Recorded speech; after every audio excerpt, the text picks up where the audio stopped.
Okay. Tuhin Sinha. Yeah, Mariam, I have a simple question to the Congress party. What happens to the EVM hacking and the EVM tampering allegations? Because if you remember, throughout last year, they were so ferocious with the EVM hacking allegations. So, are they admitting today that EVM case? What guarantees there that 6 months down the line they will not admit that even over here with the voter list they were wrong? So I think this Congress party is on a mission. It is on a mission to completely denigrate the reputation of important institutions. Having said that, there is no reason why the election commission will not respond. But I think when Rahul Gandhi is so convinced about these allegations, he must go the extra mile and take it up in the Supreme Court if there is an iota of truth in it. If there is no truth in it, then obviously, Okay. one day he will snap Please at respond. journalists and say it is not my responsibility. Salman Soz. Yes. Well, first of all, the Supreme Court is on one side, but we Salman are Soz, now respond. in the court. Let's have Tuhin Sinha and Salman Soz on the screen now, please. We're now in the court of the supremest of supremes, and that is the people of the country.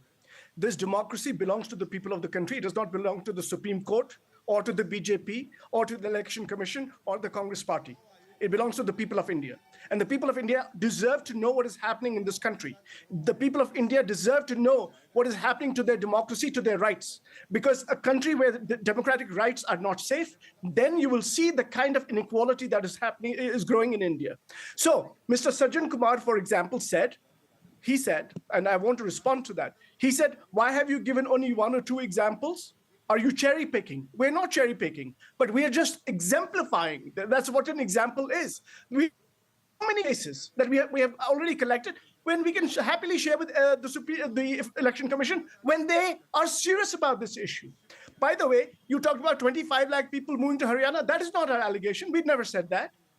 We said there are 25 lakh plus fraudulent cases. They could be in a variety of ways. We have identified BJP workers going from Uttar Pradesh to Haryana.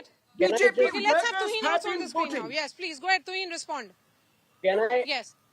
Can I just ask Tuhin. Salman what happens, where do you stand on the EVM hacking allegations? Because suddenly it seems you've realized that you were completely wrong on that front. And similarly, in that case, let me respond. 6 months down the line, you will not. Yeah. What happens to the EVM hacking allegations now? The BJP has basically engineered unlawfulness in our democracy. We are not answerable to you. We will make sure that you're answerable to the people of India. The Supreme Court. The people of India, by the way, the people of India, let me finish, don't interrupt. Listen calmly, because you asked me a question. Listen calmly. The people of India were about to teach your leader, who became an unlawful prime minister, a lesson in Varanasi. He almost lost. We don't know what happened. Maybe we'll be investigating that too. So you people are no longer in a position to ask questions. Now you will be questioned by people everywhere. You will be questioned in every part of this country because you people have stolen elections in India. I'm angry, not as a congressperson. Honestly, by God, I'm not angry as a congressperson. I'm angry as a citizen of this country. You people should be ashamed, and you should be ashamed for representing BJP. Okay, Tuhin. Maria, I am a person who doesn't speak on rhetoric. I go only by facts. And if you go by facts, the only unlawful prime minister this country has seen is Indira Gandhi, whose election was stayed by the Allahabad High Court in 1975. And what did they do after that? Imposed emergency? And they have the gall and the audacity to call us, our prime minister, unlawful prime minister? Shame on this Congress party. They say the people of India will decide. The people of India have been giving them a fitting answer for the last 11 years. And yet they remain unabashed. Today, they are damaging the prospects of RJD with these stupid allegations. Even RJD does not subscribe to these allegations. Have you seen RJD leaders back these allegations? This is what they do to every alliance partner with their unfounded allegations. Can I just quickly respond about? By the way, I have a question for Salman. Salman. Yes. Salman, I have a question for you. You know what is also evident is that instead of looking for real reasons for loss in an election, is the Congress then looking for excuses? Because in Maharashtra, you say that there was vote chori instead of getting your house in order. Similar issues of infighting played out in Haryana. Don't you think that these are real issues which has to be addressed? Organizational challenges which Congress must address rather than looking for these issues. While you talk about this, I'm not taking that away. You have reasons, you can question it. But the real reason for your loss election after election is also about organization, the Congress organization, which I'm seeing missing on ground in Bihar. Look, Maria, I will say one thing. I mean, I'm one of those relatively rare Congress people who have actually given free expression. I've given free expression to my views on the organization or weaknesses, anything. I've written about it. It's public. It's in the public domain. I'm not afraid of speaking out. I speak to my party internally and externally freely. However, we are not talking just this. This is not just about organization. This is about, in Maharashtra's case, 5 million voters getting added after the Lok Sabha election, in an election where the BJP's performance under Prime Minister Modi was the worst in his 3 Lok Sabha elections, and immediately afterwards, in Maharashtra, Devendra Fadnavis. Let me give you also an example. No. Since you're talking about Maharashtra, look. BJP did get its act together in Maharashtra after the setback in the Lok Sabha polls. I was traveling in Maharashtra. The Congress's organization was largely missing from the ground. That's what I'm saying, Salman. What happened in one election cannot be an example for the next election. The BJP can get its house in order. Ensure that the Mahila Yojana of Eknath Shinde was resonating with the women on the ground. That's the truth. I think what you have to accept is that you can have yojanas and other things in Madhya Pradesh and Maharashtra, Haryana, Bihar, and all these other places. The question is the following. And you have, one has to kind of really put your thinking cap on and say that after a Lok Sabha election where the Prime Minister's victory margin came down by 4 lakh votes, in the same election where the Home Minister did so much better, the BJP should be investigating what happened there. But immediately afterwards, they had stupendous victories in Maharashtra and in Haryana, etc. And we have actually uncovered fraud. And we have brought that fraud to the attention of the people. So you are saying that their victories are because of fraud. I have just enough time I've said it. for Javed Ansari and Sajjan Kumar. Javed Ansari, please go ahead. In Haryana and the Prime Minister. Javed Ansari, go ahead. Yes. What is the question, Maria? Javed Ansari. No. Yes. What is the question? Political bickering aside, yes, the Election Commission must respond. But there are also organization challenges which the Congress party faces. Its strategies could have gone wrong as well in Haryana and in Maharashtra. Why can't the party look within? Yeah, so these are 2 separate issues. One is you do a postmortem after every election and look where things that you didn't do as well as you ought to have done and correct and work with them. But does that foreclose the right to raise concerns, to raise questions, to highlight institutionalized Javed malpractices? Ansari, no. That certainly does but then, not. No. I agree. If there are problems, then Rahul Gandhi, leader of opposition, must raise. But therefore, an opposition party has every right, and we shouldn't conflate those issues. Yes, there are glaring deficiencies. There are glaring problems because of which the Congress party is in the situation that it finds itself. But side by side, there is also this reality of what is happening as far as electoral malpractices are concerned. And that is not something that can be brushed under the carpet and you just start looking at organizational deficiencies. These are two different issues which need to be looked at separately.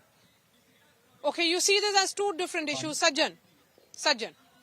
Yes, And then I'll Maria. go back also to the two politicians for their final thoughts. Go ahead.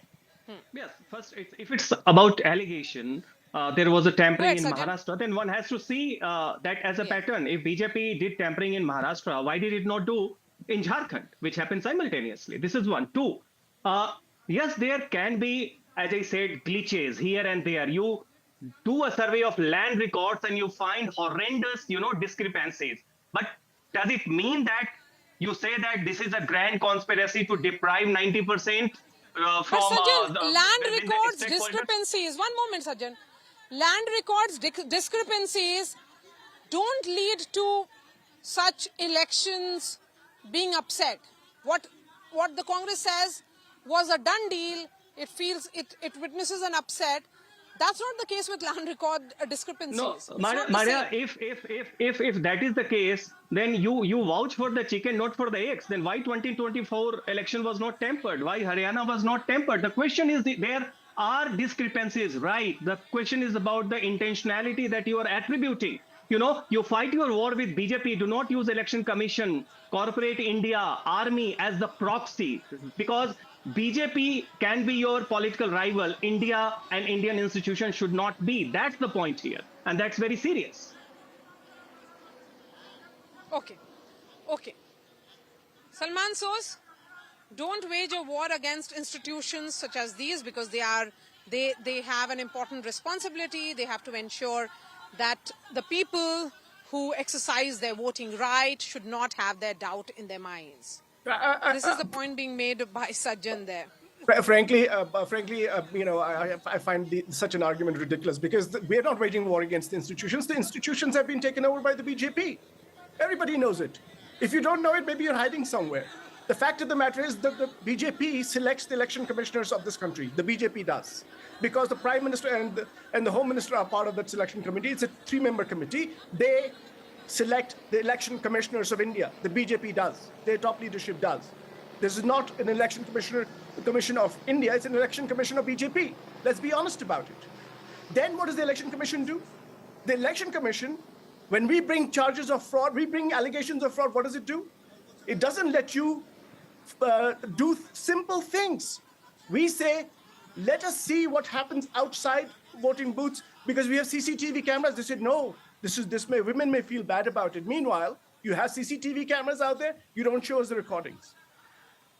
We say, why don't you investigate places where there are hundreds of people living in one address? You say, oh, these are poor people, they're house number 0. And then we say that house number 0 actually belongs to a person. You have not been doing your job. We go to the election commission with all sorts of issues. And they basically have only one answer, is that affidavit bhi bariye. When BJP says something, unko affidavit nahi barna hai. But the fact of the matter is that the Supreme Court had mandated the process for selection of election commissioners. What did the BJP? Lot of points that have been made here. Tuhin Sinha, respond. Okay, Tuhin Sinha now, please. Let's give all the time to Tuhin. Tuhin, lot of charge coming in here from Salman Soz. First of all, the hypocrisy of this Congress party is unimaginable. Around the same time that Maharashtra elections were held, I was in Jharkhand. Jharkhand elections were also taking place. There was every indication to believe that BJP is coming to power in Jharkhand. But we had the most miserable defeat in Jharkhand's history. BJP suffered a miserable defeat. Did we raise a question ever? This Congress party needs to grow up. I am still challenging Congress party. If you think you have evidence, go to the Supreme Court. Set an example. Don't just keep coming up with these unfounded excuses, which you will withdraw 6 months later and move on the next issue. Like I gave the example of EVM hacking. Today, they don't even talk about EVM hacking because they know that that allegation was absolutely farcical.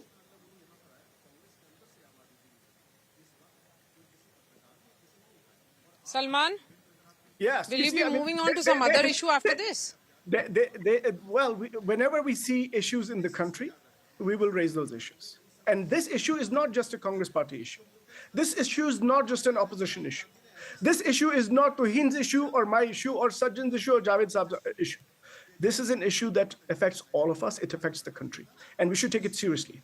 The BJP has compromised our democracy, has basically taken over our democracy. It is now our job to basically restore our democracy to our country, make sure that it remains in the columns of free democracies. They've done what they could, they've done their best. Narendra Modi is no longer the Narendra Modi of 2014, I admit it. 2014, 2019, he was very popular, I admit it. He's no longer that. He can't get them what they had. Amit Shah cannot deliver all these things. They can do all sorts of machinations now. That's what they can. Their Okay. path. Let's wrap this up. Let's wrap this up with 30 seconds now to Tuhin again. Tuhin, 30 seconds. Quickly. Don't defend Election Commission. It's a constitutional body. Let them come out with their defense. Election Commission, if the political parties are raising question on the entire fairness of the election, it is bound by its constitutionality to respond, because the person raising the question is leader of opposition in the Lok Sabha of India. No, but Maria, I started by saying that I'm not here to defend the Election Commission. The Election Commission has to respond, and it will respond on the technical aspects. We are only criticizing Rahul Gandhi for his vile intent. Whether it is the judiciary, whether it is the Election Commission, he's habituated, he's addicted to attacking these institutions to hide his own failures. That's the important point over here.